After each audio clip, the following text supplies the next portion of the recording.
اعوذ باللہ من الشیطان الرجیم بسم اللہ الرحمن الرحیم وقاتلوہم حتی لا تکون فتنة ویکون الدین للہ فإن انتہوا فلا عدوان الا علی الظالمین۔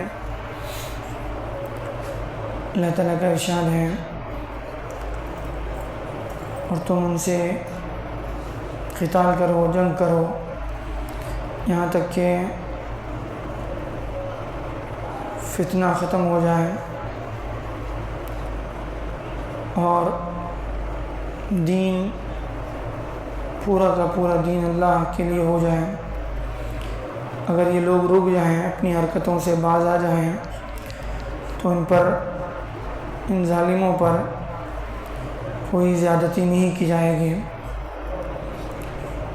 یہاں پچھلی آیتوں میں بھی جہاد کے متعلق احکامات کا تذکرہ چل رہا تھا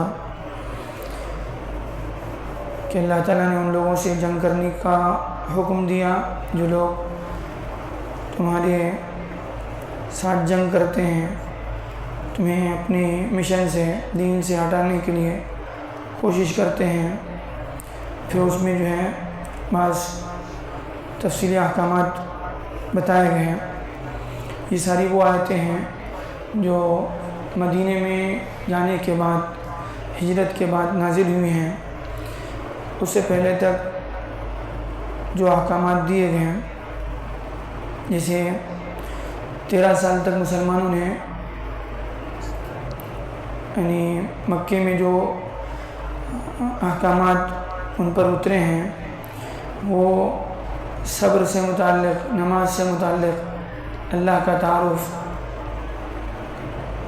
اطاعت، فرما برداری، آخرت کا یقین اور ایسا سچا اور خالص ایمان جس میں ذرا برابر کوئی شک نہ ہو، اس پر مسلمانوں کی تربیت کی گئی۔ اور پھر اس تربیت کے بعد یعنی جب مسلمانوں کے اندر صبر، استقلال، ایمان، غیر متزلزل یقین پیدا ہوا تو پھر اس کے بعد جو ہے اللہ کے راستے میں جہاد اور قتال کے احکامات نازل ہوئے۔ تو آج بھی دنیا میں مختلف علاقوں کے مختلف جو ہیں یعنی حالات ہوتے ہیں، تو جن حالات سے ہم لوگ گزر رہے ہیں، ان حالات میں ہم سے جو ہے یہ نہیں کہا جائے گا کہ جو ہے آپ جنگ کریں، قتال کریں، بلکہ سب سے پہلے یہ ہے کہ ہم لوگ اللہ کی اپنی اندر ایمان پیدا کریں، ایسا ایمان پیدا کریں جو ہر حال میں اللہ کے اور اس کے رسول کے احکامات کی اطاعت پر ہمیں جمع دے، ہر حال میں جو ہے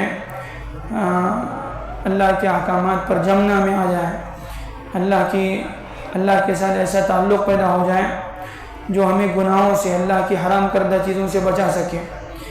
آج اتنا کمزور ہے ہمارا معاملہ کہ ہماری ایک بہت بڑی تعداد مسلمانوں کی جو نمازوں سے بھی دور ہے، جس کے لیے نیند چھوڑنا مشکل ہے، اللہ کے حکم کے لیے، نماز کے لیے نیند چھوڑنا مشکل ہے، اللہ کے احکامات کے لیے جو ہے حرام چیزیں چھوڑنا مشکل ہے، گناہوں سے بچنا مشکل ہے، اللہ کے وعدوں کا یقین نہیں ہے، آخرت کا وہ یقین نہیں ہے جو اس کو حرام چیزوں سے بچا سکے۔ تو ان حالات میں جو ہے یہ نہیں کہا ہے، اسی لیے اللہ کے نبی صلی اللہ علیہ وسلم پر جو احکامات اترے وہ بتدریج اترے۔ پہلے ہی دن جو ہے صحابہ کہتے ہیں اگر پہلے دن شراب حرام کر دی جاتی تو ہم لوگ کبھی شراب نہیں چھوڑتے، پہلے دن شراب نہیں حرام کی گئی۔ پہلے یعنی مسلمانوں کی، ایمان والوں کی جو لوگ دین میں داخل ہوتے تھے انہیں اللہ کا تعارف کرایا گیا کہ اللہ کون ہے، کس اللہ کی اطاعت کی طرف تمہیں بلایا جا ہے۔ جب انسان اللہ کو پہچانے گا، آخرت کو پہچانے گا، اللہ کے رسول کی جو ہے اطاعت کرنا سیکھے گا تو پھر اس کے بعد دھیرے دھیرے جو ہے اس کو ساری چیزیں کرنا آسان، پھر وہ اللہ کے لیے ایک اشارے پر جو ہے وہ جان دینے کے لیے تیار ہو جاتے ہیں۔ تو یہ جو ہے یہ پوری مسلسل تربیت ہے جو دین کے ذریعے سے جو ہے ہمیں دی گئی۔ اللہ کے نبی صلی اللہ علیہ وسلم قرآن مجید اتارا گیا تو اس کے ذریعے سے اس کے ساتھ ساتھ اللہ کے نبی صلی اللہ علیہ وسلم کو اس لیے بھیجا گیا تاکہ قیامت تک آنے والے انسان جو ہے اللہ کے نبی صلی اللہ علیہ وسلم کی زندگی کا عملی نمونہ ان کے سامنے ہو۔ اللہ کے نبی صلی اللہ علیہ وسلم نے کیسے جو ہے ایمان والوں کی تربیت کی جو لوگ دین میں داخل ہوتے تھے، تو پہلے تو ان کو جو ہے اللہ کی طرف بلایا، اللہ کے احکامات سمجھائے۔ تو یہ ہمیں بھی جو ہے اسی طرح سے کرنا ہے، ہمیں دین سمجھنا ہے، اللہ کے دین پر چلنا سیکھنا ہے، نمازوں کو سیکھنا ہے۔ فاستعینوا بالصبر والصلاۃ کہا گیا. کتنی حالات ہیں, صحابہ بار بار کہتے تھے.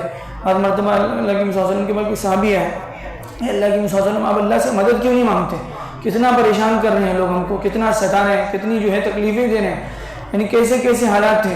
لیکن اس کے باوجود اللہ کے صلی اللہ علیہ وسلم کہہ رہے ہیں کہ تم جلد بازی کر رہے ہو, صبر کرو. حالانکہ کوئی ایک دو چار دن کا, دو چار پہلوؤں کا مسئلہ نہیں تھا.